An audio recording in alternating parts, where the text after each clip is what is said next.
Les bactéries anaérobies strictes. Définition, donc ce sont des bactéries qui ne peuvent se développer en présence d'oxygène. L'oxygène est toxique pour ces bactéries, donc il est bactéricide. Elles n'ont pas les moyens de lutter contre un certain nombre de produits dérivés de l'oxygène. En particulier, elles n'ont pas tout ce qui est catalase, peroxydase, qui sont souvent des enzymes présentes chez les bactéries et qui permettent entre autres de gérer des dérivés oxydants de l'oxygène, des dérivés du métabolisme de l'oxygène qui sont très toxiques et qui peuvent altérer les structures membranaires. Donc ces bactéries ne sont pas capables de faire de la respiration aérobie, elles n'ont pas de chaîne respiratoire, pas de cytochromoxydase, et donc ce sont des bactéries qui ont un métabolisme exclusivement fermentaire, elles ne font que de la fermentation. Une première chose importante à retenir de cette caractéristique de ces bactéries, c'est qu'elles sont naturellement résistantes aux aminosides, puisque n'ayant pas de chaîne respiratoire, il n'y a pas de gradient de protons qui se forme, et les aminosides ne peuvent pas pénétrer dans la bactérie.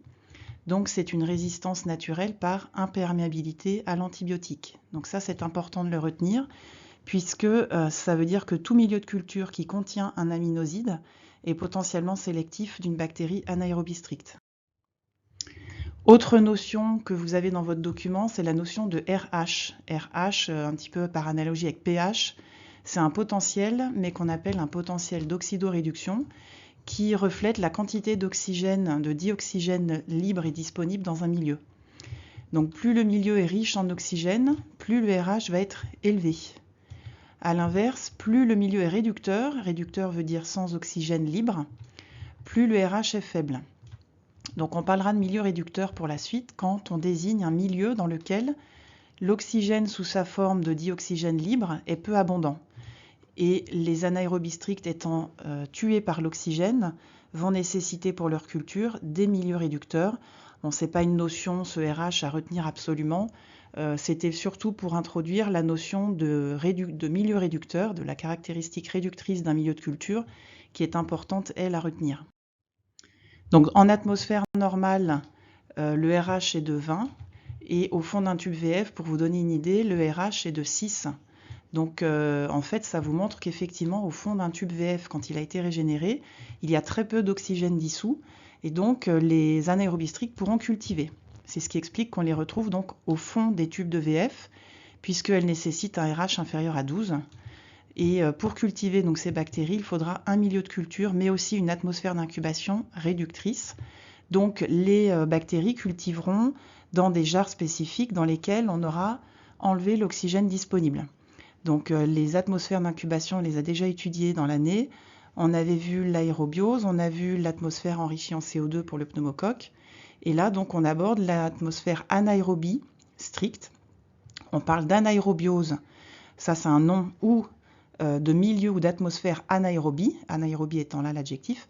Et donc les atmosphères anaérobies seront obtenues par des sachets qu'on met dans la jarre et qui vont capter l'oxygène disponible.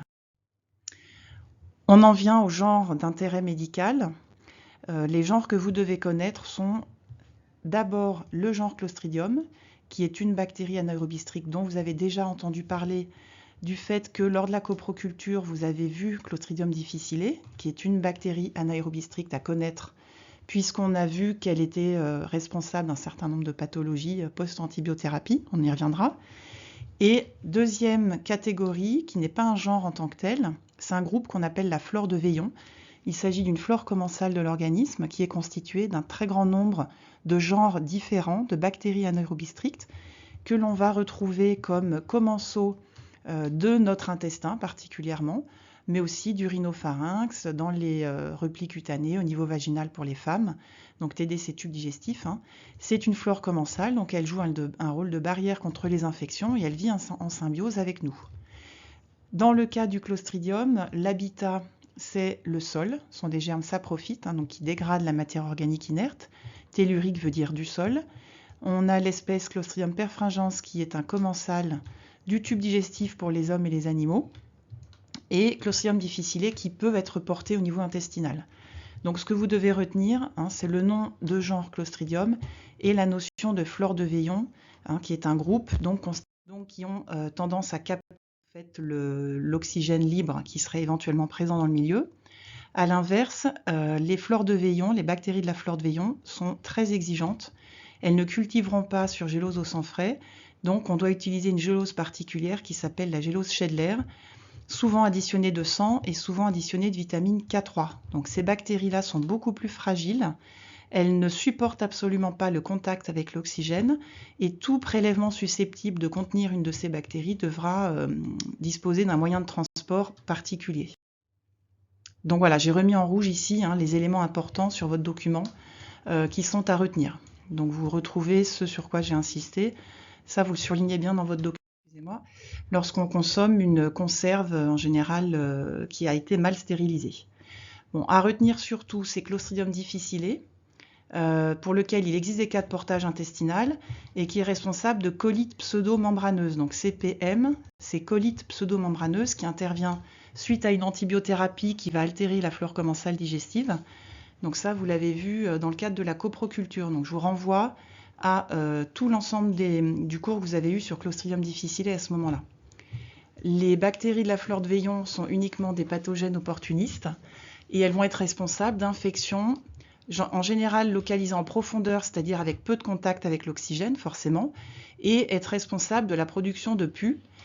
Putride veut dire qu'ils sentent très mauvais, ça c'est dû au métabolisme des anaérobies strictes qui produit un certain nombre de métabolites qui sont très odorants, malodorants.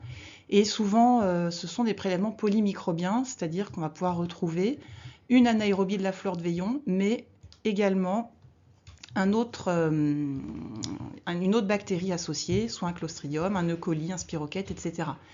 Un des exemples que vous avez déjà vu, c'est le cas de l'angine de Vincent, dans lequel on a une association entre, donc ici, Fusobacterium et Borrelia. Donc je vous renvoie à ce que vous avez vu aussi pour cette partie-là du cours sur les angines, que vous avez vu un petit peu plus tôt dans l'année.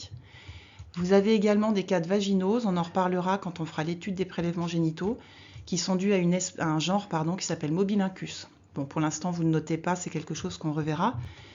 En revanche, vous avez l'espèce Bacteroides fragilis, qui, elle, est une espèce dont il faut retenir le nom au sein de la flore de Veillon. S'il y a une espèce à retenir pour la flore de Veillon, c'est celle-ci. Donc, essayez de mémoriser ce nom. Alors, les pathologies sont diverses puisque ce sont des pathogènes opportunistes. On a des infections de nature variable. Tout va dépendre du compartiment dans lequel on va retrouver la bactérie.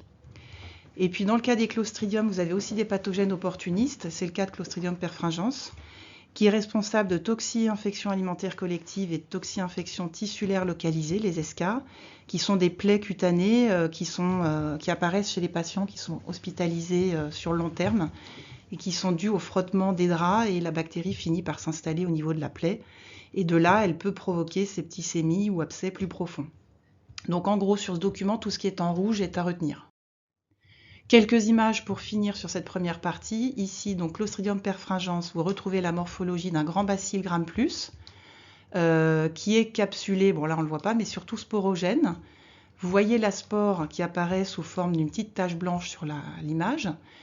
Soit elle est libre, donc ici vous avez plusieurs spores libres, soit elle est au fond du bacille, et vous voyez qu'ici elle est terminale, enfin subterminale, excusez-moi, pas juste à l'extrémité, mais juste avant l'extrémité, et elle est déformante. À droite, vous avez une image de Bacteroides fragilis, donc une bactérie Gram- de la flore de Veillon. C'est un bacille Gram- très polymorphe. Vous pouvez voir ici une forme filamenteuse très longue et à côté des formes beaucoup plus courtes, presque cocobacillaires. Et donc ces bactéries, je vous le rappelle, sont asporogènes. Pour finir, donc Mobilinchus, encore une bactérie de la flore de Veillon. Bacille Gram- fin, incurvé en coup d'ongle, vous en avez ici. Ce sont les petits traits que vous voyez roses. En fait, ici, ils sont posés sur une cellule épithéliale vaginale. Ils ne sont pas à l'intérieur. C'est un commensal du vagin et qui peuvent provoquer certaines infections opportunistes qu'on va appeler des vaginoses. Donc là, il faudra voir ce qu'on étudiera lors de l'étude des prélèvements vaginaux en fin d'année. Et Fusobacterium, dont on vous a parlé dans le cas de l'angine de Vincent, quand il est associé à un spirochète, une Borrelia, eh bien, ce sont des bacilles Gram- fins très polymorphes, qu'on retrouve en commensal de la cavité buccale, d'où leur rôle dans l'angine de Vincent, et donc pathogènes opportunistes. Donc vous avez une image ici.